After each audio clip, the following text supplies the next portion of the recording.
1952 সালের 15ই আগস্ট হাওড়া থেকে হুগলি মাত্র 39 কিলোমিটার।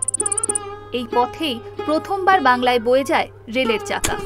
কিন্তু এটি জনসেবার ভাবনা থেকে ছিল না, ছিল ব্রিটিশ ইস্ট ইন্ডিয়া কোম্পানির একচেটিয়া বাণিজ্যিক স্বার্থে। পাট, কাঁচা তুলো, চা, কয়লা সব রপ্তানি হতো ইউরোপে, আর রেলপথ ছিল সেই শোষণের রাস্তায়। শুধু বাণিজ্যিক নয়, রেলপথ ছিল শাসন ব্যবস্থাকে মজবুত করার মাধ্যমও। দ্রুত সেনা পাঠানো, জমি দখল, প্রশাসনিক নিয়ন্ত্রণ সবটাই সহজ হয়ে উঠেছিল রেলের দৌলতে। অনেক কৃষককে জমি ছাড়তে হয়েছিল জোর করে। এই রেল লাইন ছিল শোষণের প্রতীক, ভারতবর্ষের নয়, ব্রিটিশদের কল্যাণে তৈরি। তবুও সময় বদলায়।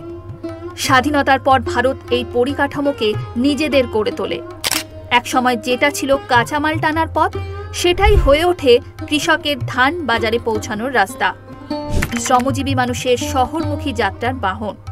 মার্টিন লাইট রেলওয়ের মতো উদ্যোগ বাংলার গ্রামগুলিকে জুড়তে থাকে মূল স্রোতের সঙ্গে। শিক্ষা, স্বাস্থ্য, বাজার সব ক্ষেত্রে রেলপথ গড়ে তোলে নতুন সম্ভাবনার সেতু।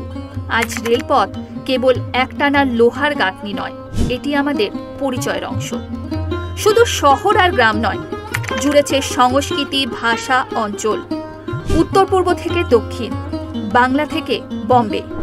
এই রেলপথ ভারতের ভৌগোলিক ও সাংস্কৃতিক ঐক্যের প্রতীকও। Bureau report, Bengal facts.